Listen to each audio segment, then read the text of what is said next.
If you enjoy my podcast, then please subscribe, give it a rating, and share it with other musicians.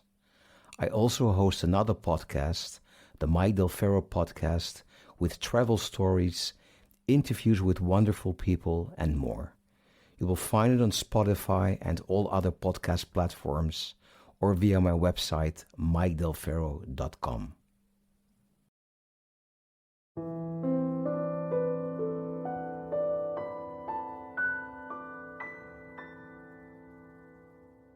Welcome to another episode of the Self Management for Musicians podcast. I'm your host, Mike Del Ferro, and today we're diving into a debate that's been staring around music artists for years.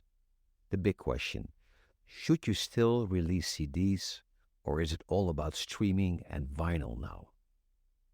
As a musician, it's crucial to consider how your audience consumes music. CDs used to be the go-to format for listeners, but times have drastically changed. With streaming platforms dominating the scene, vinyl has also made a very powerful comeback. So let's break this down. CDs, yes or no? Some argue that they're becoming obsolete in an age of Spotify, Apple Music, and all other streaming platforms. But hold on. CDs still hold a charm. Think about it. Physical ownership, high quality audio, and that feeling of having something tangible. Plus, not everyone has jumped onto the streaming bandwagon yet, especially the older audience. If you have a lot of concerts and you're sure you can still sell CDs, it's something to consider. However, in my experience, only people aged 45 and older still buy CDs at concerts. If I know that I'm going to be playing for a younger audience, I personally don't even bother anymore bringing CDs. But if I tour in Asia, I do bring them because Asia still has quite a good market for selling CDs after concerts. On the other hand, there is vinyl. The warm sound, the large album art. Vinyl does offer a unique experience. It's a collector's item and a piece of art all at once. But here's the catch. It's more expensive to produce, way more expensive actually, and not everybody has a turntable. So that's also a question you should ask yourself. Is it worth it for artists in today's market? And with the record labels, let me share my experience here. I've been in many situations. I've been signed with a big label, a major label. I've been signed with a small label, and I've also put out a lot of CDs myself.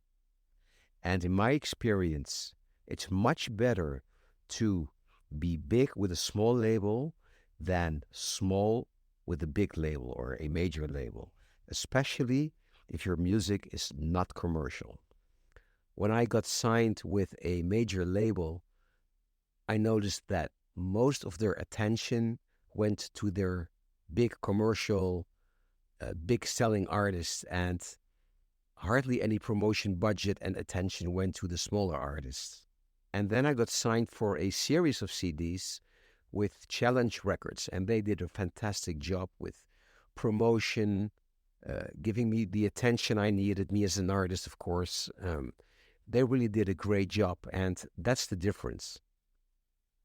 In any case, if you decide to release an album with a label, no matter what kind of deal you negotiate, always make sure that you buy the CDs from the label at the lowest possible price.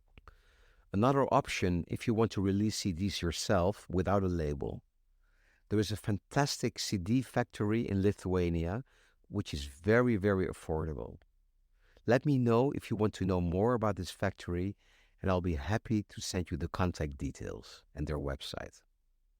So back to streaming. The convenience, of course, is undeniable because it's how most people access music nowadays. But here's the challenge, of course, for artists. It's so hard to make a decent income from streaming revenue. It's pennies per play, and standing out in a ocean of millions of tracks is very, very tough. So what's the verdict? Well, it depends on your audience and your goals. Some fans love collecting CDs or vinyl. Others are all about the convenience of streaming. As an artist, it might be worth exploring a combination, offering different formats for different fans. And of course, there is Bandcamp, which is a great platform for artists who refuse to be on the streaming platforms but only want to sell their digital album online. And the Bandcamp community is growing very fast. But remember, regardless of the format, the key is to create great music. That's what truly connects with your audience. Please let me know your take on this ongoing debate. Please reach out to me and share your thoughts. In the show notes, you will find a link to the Telegram channel for this podcast. Thanks for listening.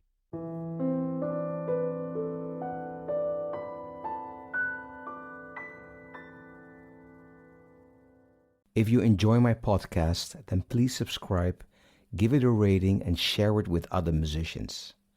I also host another podcast, the Mike Del Ferro podcast, with travel stories, interviews with wonderful people, and more. You will find it on Spotify and all other podcast platforms or via my website, mikedelferro.com.